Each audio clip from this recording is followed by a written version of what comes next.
Hello, friend. Welcome to Bestest, where we sift through the noise so you don't have to. I'm Brian Hart. I'm Karen McFarland-Holman. Today, I'm going to be talking about an amazing nonprofit, the Ocean Cleanup. And I'm going to tell you about an epic book series. Let's get to it. You're supposed to say that. Yeah. And my first one is going to be a company, and this is the Ocean Cleanup. So I briefly talked about Team Seas on last week's episodes, and that was, this Ocean Cleanup project, and one of the companies that they're partnering with is a company called the Ocean Cleanup. This was founded in 2013 by Dutch inventor Boyan Slat. He founded the Ocean Cleanup at the age of 18 from his hometown of Delft in the Netherlands. At age 16, he went snorkeling and he saw plastic bags while he was scuba diving. Actually, not snorkeling. And he's like, why can't we just clean this up? Something a normal 16-year-old would ask, and usually that would be the end of it. But he decided to make it a school project, and then he did a TEDx talk in 2012, and then he did a whole bunch of fundraising and started this company at the age of 18. It's incredible. They have now a team of 120 different engineers, researchers, scientists, computational modelers, supporting roles that work daily to get rid of the ocean's plastic. So that's their mission, to get rid of all of the ocean, all the plastic in the ocean. So it's just amazing what they're doing. And I briefly talked about those big giant machines that they have, those big robot machines that Mark Rober was using. So he developed those things, and that usually gets rid of the plastic in the ocean, in rivers. And then they also do this ocean cleanup. And they've even, they have two different things. They want to turn off the tap. I love that metaphor. And that's trash flow from the rivers into the ocean, and then mop the floor. And that's getting rid of all of the plastic actually in the ocean. So they created these sunglasses out of recycled plastic from the actual garbage patch in the middle of the ocean. They cost $200, but 100% goes to more cleanup. So he's created this kind of circle of using the plastic from the ocean and then creating something that people will buy that will then help clean up more plastic. Just such a great company. Definitely check them out, the Ocean Cleanup. This sounds amazing. And I love that he has this mission of not just, I want to remove this much plastic. Yeah, let's remove all the plastic. All of it. That is brilliant. And he full on is like, I hope someday that my company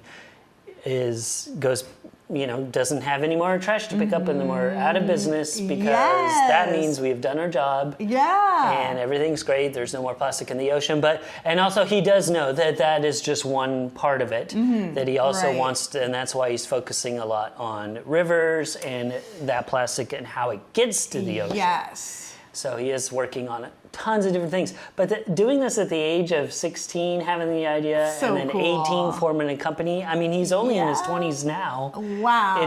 It's just mind-blowing how he's doing these amazing things. It's so cool. And it sounds like this team of 120 people are a whole bunch of people older than him. Yeah. And with more, like, maybe traditional experience, being engineers or whatever. Yeah.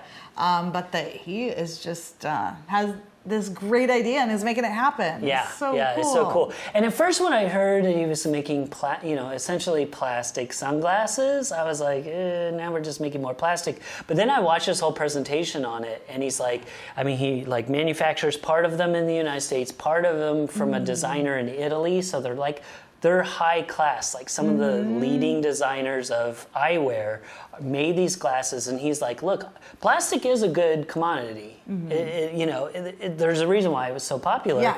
And he's like, but I built these things to last, and they are expensive, but that means people won't just throw them away. Right. They're not going to break easy. Yeah, they're not going to break easy. Yeah. So I really like that approach, and it really made me just rethink how plastic is used in my life, and also, but how we can clean it up. It's really cool. It was really an inspiring company. I'm inspired just hearing about it. Yeah. So I'll read more about it for sure. Yes, and you can do that on our show notes, 10bestest.com/ocean.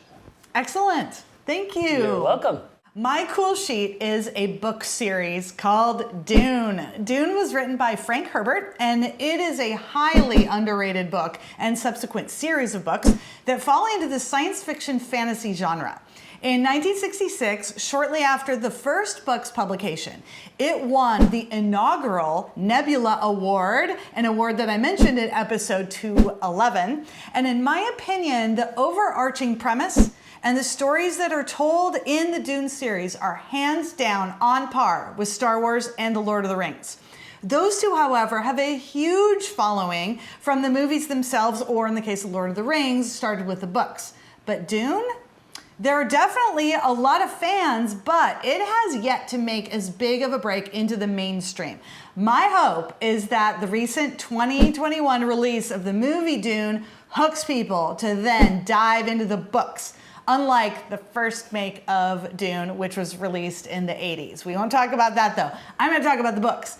As a 15-year-old, I discovered Dune and was completely immersed myself in this beautiful, huge, intricate story that has the same kind of hero's journey storyline, along with politics, war, personal transformation, culture, and mysticism that makes Star Wars and Lord of the Rings so much loved. Rather than telling you about the storyline, I'd like to tell you a couple of things that really drew me into Dune. I loved Frank Herbert's use of symbols and symbolism. One of the primary symbols, the spice melange, which is only found in limited quantities on the planet Arrakis, which is part of where all of these stories take place in Dune. Melange is not only a spice, though, it is a drug. Dune explores the concept of psychoactive drugs as a way of opening the doors of perception, where, as a symbol, melange represents the untapped potential of human perception and brain power. Melange allows the protagonist Paul to achieve the greatest heights of his power and awareness. Another huge symbol in this story revolves around water, and so watch for that when you dive into the book series Dune.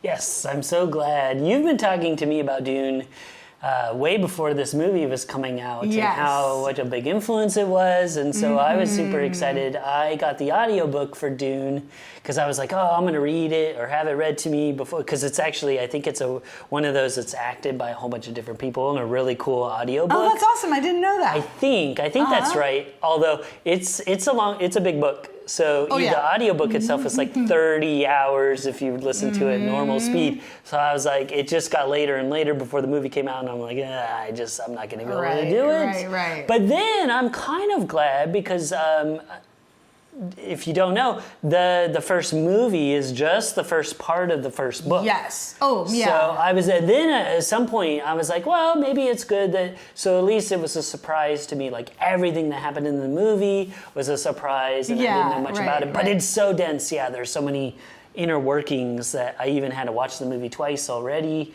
and I imagine that the books just dive in further, and it's going to be amazing. Oh, for sure. Yeah, definitely like Game of Thrones, Star Wars, Lord of the Rings. It's in the upper echelon of that same kind of just like epic story, and the politics and the macro and the microeconomics of things, and and it's very apparent. I mean, Lucas did admit that Dune was a huge influence. It's so obvious. They talk about the spice mines. I mean, the hill... And Tatooine is totally like Luke Arrakis. Skywalker. Tatooine is like the Dune planet. Arrakis. Luke Skywalker is very much like Paul. So it's pretty obvious. So if you like Star Wars, and who doesn't like Star Wars? Well, I guess there's a few weirdos out there that don't. Just kidding, I love you guys. But if you do like Star Wars, I think you'll love this Dune saga as well. So, Absolutely. I can't wait to now. So now here's the question for you. Now that I've seen half of the first book or so, should I go ahead and read the books? Should I wait for the movie? It's going to be a couple years. They did confirm it, that it's happening, I think, in 2023. So what should I do? Should I read the friggin' book. Okay. Read the book. It's so good. It's so rich, and it will make you then reflect back on what you have seen of the movie and go, oh, that's what they were talking about. And then it's going to prep you for the movies. So I just watched the movie last night for the first time. Yeah. And I loved how they were pretty accurate. Good. They couldn't tell everything, of course, Right. but that they chose chose to just tell the very first piece of the book, Yeah. then I got to just relive it. It did make me hungry, like, oh, but there's so much more. Yeah. But it made me really excited for the upcoming movies, knowing what's coming. So, Awesome. I yeah, can't really wait to great. check it out. Yeah, Okay, I'm gonna and we to- have a connection with Frank Herbert, the author. Yeah. So we live in Salem, Oregon, and he lived in Salem, Oregon when he was in his young adulthood, and he wrote for the So Statesman cool. Journal, local newspaper that's here. Yeah, wild. And he I had was no idea. Yeah, and he was inspired Dune. So just 2 hours south of where we live, there are the Oregon Dunes right on the coast. And he went down there to do some research and to do some. He was writing an article about something totally unrelated for his work, and he saw the dunes there, and he was inspired by that. So that's Yeah. really awesome. Super cool. Yeah.